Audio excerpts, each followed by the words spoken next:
Senhores telespectadores, o programa de hoje é sobre Miranda do Corvo. Miranda do Corvo é uma vila, uma das vilas mais bonitas, mais agradáveis aqui da beira litoral. Antigamente chamava-se isto Miranda a par de Coimbra, porque isto é perto de Coimbra. Hoje chama-se Miranda do Corvo. Há quem diga que é porque o rio que corre lá embaixo, o Touro, se chamava Corvo. Não sei, ele hoje chama-se Duessa. Passa aqui um rio embaixo. Daquele lado passa um outro rio, que é o rio Alheda, e entre os dois rios ficava um grande penhasco. O penhasco, estão a vê-lo além. No penhasco levantou-se um castelo. Este castelo vem já do século XI, é pelo menos do conde Segenando, governador do condado de Coimbra, e depois aproveitado por Dom Afonso Henriques. Dom Afonso Henriques deu um fural a esta vila em 1136. Reparem, 1136. Ainda ele se não me intitulava rei.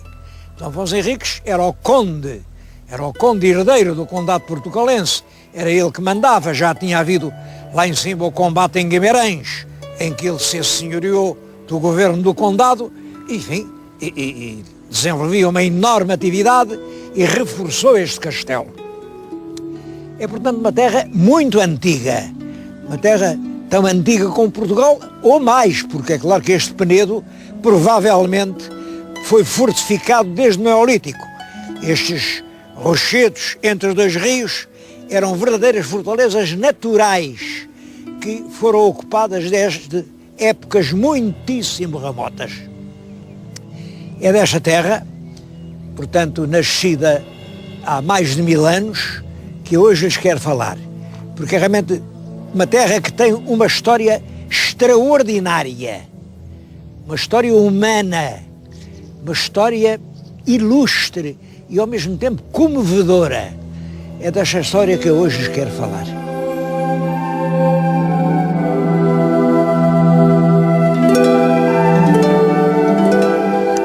Miranda começa por ser uma terra de gente humilde. Bom, e isto tem uma explicação. Fazia parte do condado de Coimbra, um condado moçárabe, onde não havia ainda grandes proprietários nobres, grandes feudais, portanto não há grandes propriedades.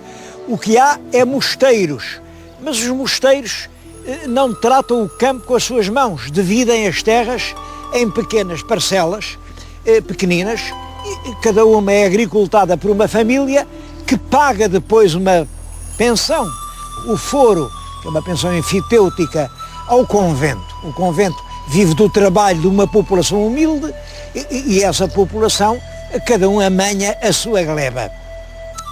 Essa situação social é praticamente mantida quando o Dom Afonso Henriques, no tal ano de 1136, confere fural aos moradores de Miranda. Quer dizer, estes moradores constituem agora já um município, uma câmara, administram-se a si próprios e mantém-se, portanto, esse regime da pequena propriedade. Cada um tem a sua casinha. Eu estou-lhes aqui a falar ao pé do rio, onde estavam as azenhas que lhes moía o pão, e eles entram realmente na história como uma pobre aldeia. E isso é que é importante, como é possível transmudar a pobreza em riqueza.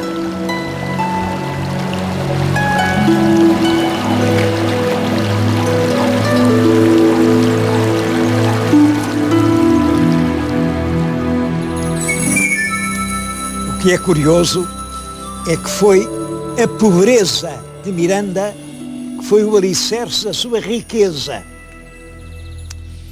Isto é que é o bom governo, transformar pobreza em riqueza. Pelo contrário, o mau governo, olha, é conseguir transformar riqueza em pobreza. Creio que a história de Miranda está muito ligada aqui à história da chanfana. Vou-lhes falar da chanfana porque a chanfana é muito mais do que um petisco sem importância nenhuma. A chanfana é aqui em Miranda quase um ritual, quase uma superstição. Estou a falar-lhes aqui na Câmara Municipal, junto do estandarte da Real Confraria da Cabra Velha.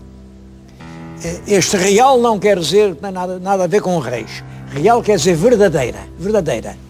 Confraria da Cabra Velha. E a Cabra Velha está aqui. Esta é a Cabra Velha. Está a cabra, non vestra, sede nostra. Isto quer dizer, não é vossa, é nossa. Bom, isto resulta de uma rivalidade entre vizinhos. Vila Nova de Poiares também reivindica ser a pátria da chanfana. Agora, aqui, Miranda diz, não, a chanfana inicialmente nasceu aqui. Eu não sei quem tem razão, nem me vou meter nisso, eu nunca fui dessas coisas. Naturalmente têm todos razão, mas há uma coisa que é verdade. Na base de todos estes petiscos está a Cabra Velha. Este ponto é importante. Reparem, há terras, sobretudo em Trás-os-Montes, na Beira Alta, onde a comida do povo é o cabrito. O cabrito é muito mais tenro, muito mais saboroso, muito mais agradável. Cabrito, o cabritinho, enfim, quando tem ali umas semanas, é uma delícia. Aqui não. O cabrito depois faz-se animal, depois é cabra, a cabra durante anos dá leite, anda por aí, por esses montes, e só quando a cabra já não presta para nada é que a abatem para fazer a chanfana. O que não é fácil, com uma cabra, uma carne já endurecida e velha, isso tem um tratamento, está de um dia para o outro de molho, a embeber-se no vinho, depois é temperada com um tempero muito forte para lhe dar sabor, está 3, 4 horas depois no forno e lá se consegue fazer um prato que realmente é agradável, com tanto tratamento. Bom, mas além da carne sobra muita coisa. Olhem as vísceras, o bucho, com isso eles fazem os negalhos.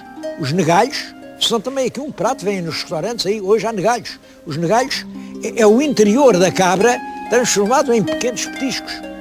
E depois de comido tudo, depois de comida a carne, comidos os negalhos, ainda sobra um bocadito de um caldo onde a carne foi feita, depois pegam nesse caldo e aproveitam-no e regam umas couves e uns bocados de pão, e é isso que chamam a sopa de casamento. Reparem como isto é uma iguaria tão pobre, umas migas de pão com umas pobres couves da horta, regadas com o que sobrou da cabra velha, e isto é que dá a sopa do casamento. Bom, tudo isto depois é servido, a chanfana é servida nisto, isto é o que se chama a caçoila, é uma vasilha, é isto que está ao lume durante horas, é servida aqui.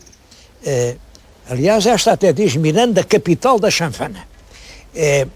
A caçoila, e isto fez surgir também uma indústria importante aqui, a olaria. Há numerosos artesãos que com o barro fazem caçolas e muitas outras coisas. Aqui a olaria é realmente uma indústria ainda viva, a olaria primitiva. E são peças muito bonitas, somente peças muito bonitas, as da olaria de Barro Vermelho. É curioso como aqui este prato, feito no fundo da pobreza, se transformou numa atração. Vem aqui muita gente comer a chanfana, e com razão, porque a chanfana feita no forno da lenha, porque de outras maneiras isto não resulta bem, na lenha, feita na vasilha do barro, feita com o condimento do tempo, das muitas horas, acaba por ser um dos melhores petiscos da velha cozinha portuguesa. E muita gente vem mesmo de longe aqui provar a tal chanfana.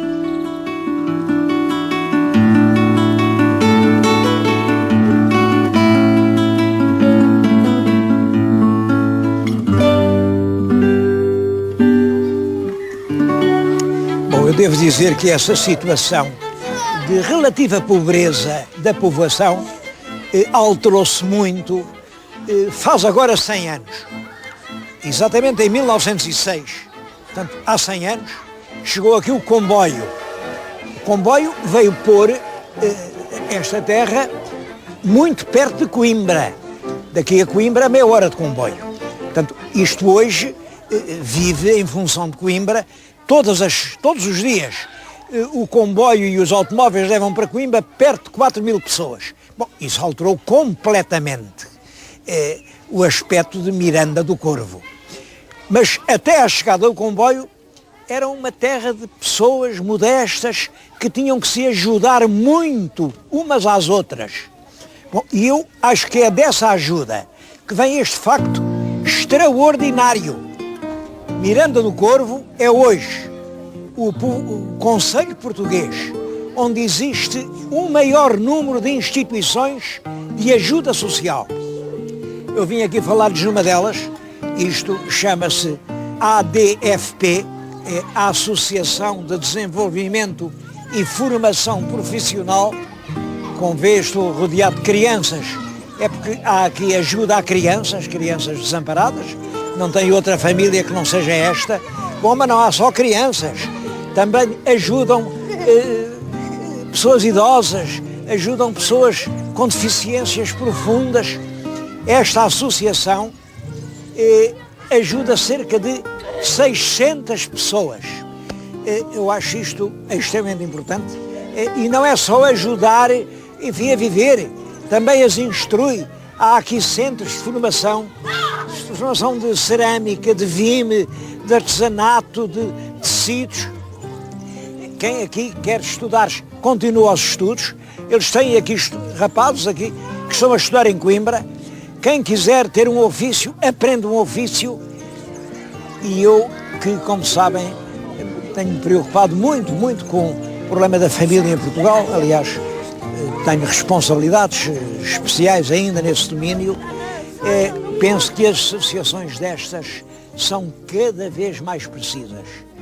Porque, quer queiram, quer não, as crianças vão continuar a nascer. O que não têm é lares. O que já não têm é o colo das mães, nem a ternura dos pais.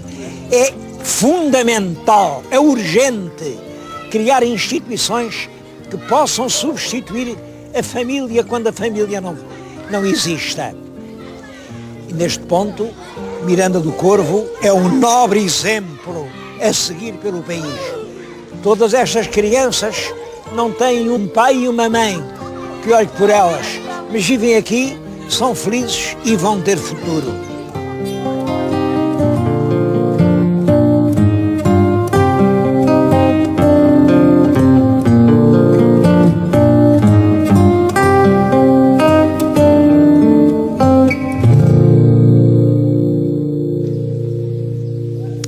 Uma outra instituição importante é a Casa do Gaiato. Foi aqui, em Miranda do Corvo, que o Padre Américo, em 1940, portanto já há 66 anos, fez a primeira casa destinada a acolher rapazes desamparados. Bom, durante este longo tempo têm sido milhares os jovens que ele tem encarreirado na vida. O Padre Américo tem aqui a sua estátua e, de facto, é uma figura que merece o respeito de todos. Amparar crianças que não têm família é de facto um dever de todos nós.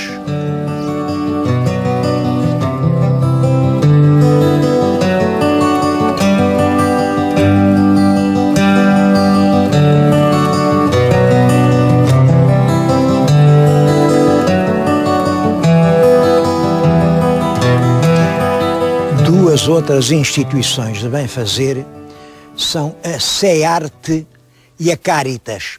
Bom, SEARTE, como calculam, são as iniciais SEARTE, Centro de Formação Profissional de Artesanato. Há aqui realmente 170 estudantes que aprendem coisas do artesanato, designadamente restauro, enfim, O que importa não é esse número, é saber que espécie de estudantes são esses. São estudantes que não puderam pagar os seus próprios estudos. Jovens desamparados, e que aqui dão-lhes uma formação profissional, enfim, em várias oficinas, estão a trabalhar, nesta altura estão a trabalhar. A Cáritas, olhem, é um lugar de recepção também de jovens desamparados. Tem nesta altura cerca de 75 rapazes, aqui é tudo rapazes, vindos de vários pontos do país, crianças que se encontram sem família ou abandono, ou que os juízes mandam para aqui, e todos têm aqui o seu lar. Estou-lhes a dizer isto num lugar, como viram, desolado. Isto são as ruínas de um convento, porque tanto a SEARTE como a Cáritas têm sede num grande monumento nacional, o convento de Semide, de Santa Maria de Semide, que é um edifício notável. Isto que vê era um claustro do século XVI, está mais ou menos a cair e está necessitado de obras muito urgentes. Olhem aqui bem na minha frente, estou a ver uma porta manuelina que caiu já este inverno. Estão ali os bocados no chão. Bom, era a porta que dava para a antiga sala do capítulo. O mosteiro é muito antigo, isto foi fundado no século XII, portanto é tão antigo como Portugal. Como era de monjas, não foram daqueles mosteiros que foram encerrados logo que veio o liberalismo, não. Como eram senhoras, o governo consentiu que os conventos ficassem a funcionar até morrer a última freira. E aqui a última freira morreu já no fim do século XIX, creio que em 1897. Bom, isso foi bom porque, no fundo, uma grande parte da igreja, o coro das freiras, tudo isso ficou intacto, porque aquela fúria de vandalização, de cada um levar o que lhe apetecia, nessa altura já tinha passado e foi tudo guardado. Vale a pena visitar alguns pontos do mosteiro, que é ainda hoje muito, muito bonito. Eu gostava que fossem comigo, por exemplo, ao Coro Alto.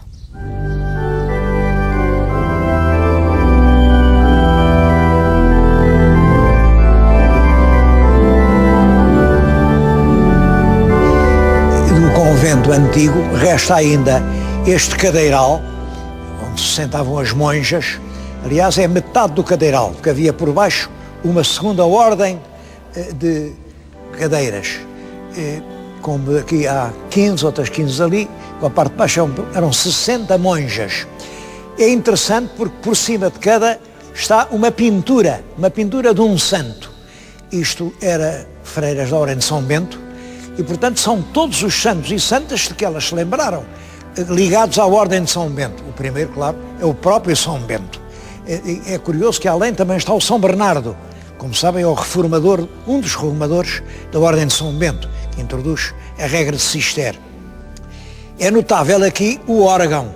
Este órgão, que está agora em restauro, como veem não tem os tubos, mas já lá estão para os colocar, está presidido por uma figura que eu julgava que era um santo, pois numa igreja quem deve presidir à música é um santo. Não é santo. As freiras preferiram escolher para ali o rei David. É uma escultura de pedra do rei David, como sabem, era um rei músico. Há aqui na igreja muitas outras coisas para ver, mas eu ainda lhes queria mostrar um lugar famoso que está extremamente ligado aqui com o convento de Semide, e que surgiu por causa do convento de Semide, que é o Senhor da Serra. Hoje já pouca gente sabe o que é o Senhor da Serra. Vamos até lá.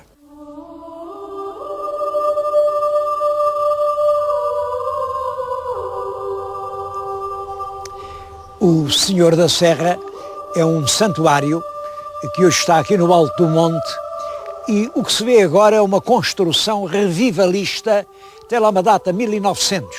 Em 1900 havia muito a ideia de imitar o gótico, ou o manuelino, ou o românico. Bom, isto é de Coimbra, da Escola de Coimbra, revivalismo. Pretendem mostrar, não sei se é gótico, se é românico, bom, nós hoje achamos aquilo feio. Eu já lhes tinha falado nisso quando falei do Raulino, para se livrar desses revivalismos, tentou encontrar um estilo genuinamente português. Claro, era tão português como os outros, mas livrou desta cópia dos estilos passados. A origem não sei se é verdade, se é lenda, é de que isto era um lugar muito desolado, um lugar de pastores, e que tinham, portanto, medo que as feras, os lobos que infestavam aqueles lugares, atacassem os rebanhos. Bom, e para os proteger, fizeram aqui, num pequeno refúgio, um pequeno abrigo, puseram um crucifixo, uma estátua do Senhor crucificado. Depois reuniam-se aqui à noite, faziam aqui as suas fogueiras e assim à volta deles foi nascendo uma aldeia. Bom, não sei se isto é verdade, se não é. Também é possível que isto tenha sido inspirado pelas monjas do mosteiro, que é aqui a 2 quilómetros daqui. Hoje este parapeito está cheio de recordações de milagres em que ainda se vê o crucifixo. Lá está o crucifixo e o agradecimento pelos milagres. Eu suponho que isto é também 1900. Essa pequena ermida foi depois substituída por este templo que chegou a ser centro de uma romaria enorme. Isto pode-se dizer que era o principal centro de romagens do centro de Portugal até a década de 1920.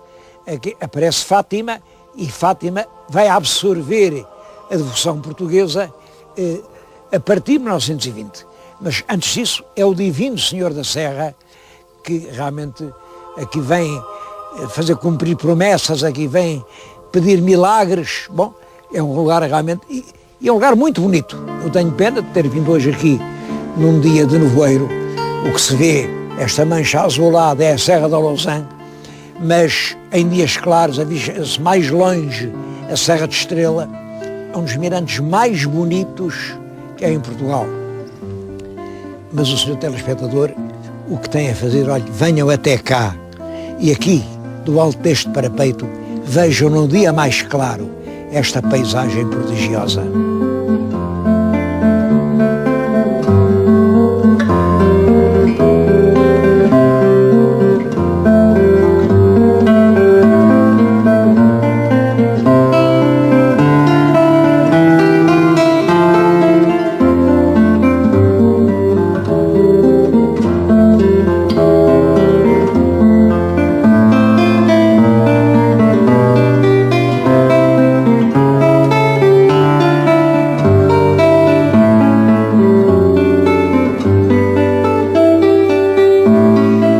Aliás, a propósito de paisagem, devo dizer que toda esta região tem grandes belezas naturais. Muito verde, tem grandes serranias. Nas serras há ainda velhas aldeias serranas. É claro que aqui, como em toda a parte, as aldeias estão a desaparecer. Mas também, sob esse aspecto, Miranda é um exemplo a seguir. Estou agora a falar-lhes numa aldeia que há pouco tempo estava quase destruída, quase deserta, a aldeia de Gondramás, aqui na Serra da Lousã. Bom, foi aproveitada, as casas foram reconstruídas, sempre com o apoio e o auxílio realmente municipal, e hoje é uma estância turística. As pessoas alugam as casas ou compraram-nas, passam aqui os seus fins de semana, alguns dias de férias. Bom, e o lugar é realmente um lugar encantador, cheio de rusticidade, faz parte do conjunto das chamadas aldeias do Xisto. Eu queria acabar por lhes dizer realmente isto. Aqui em Miranda, a bandeira do município, o emblema do município, tem uma torre, e na torre há uma janela com uma mulher e uma lenda. A lenda diz que a mulher que estava à janela era uma moura muito bonita, e que os cavaleiros cristãos passavam, olhavam para ela, ficavam deslumbrados, mas ela dizia-lhes: mira e anda. E daí teria vindo Miranda. É claro que isto não tem pés nem cabeça. E já que não tem pés nem cabeça, também se deve dizer ao contrário. Esta terra é, sob tantos aspectos, um exemplo a seguir, que talvez se devesse chamar antes, anda e mira, anda e vê o exemplo de respeito pelos valores humanos, pelos valores paisagísticos, que esta terra é para todos nós.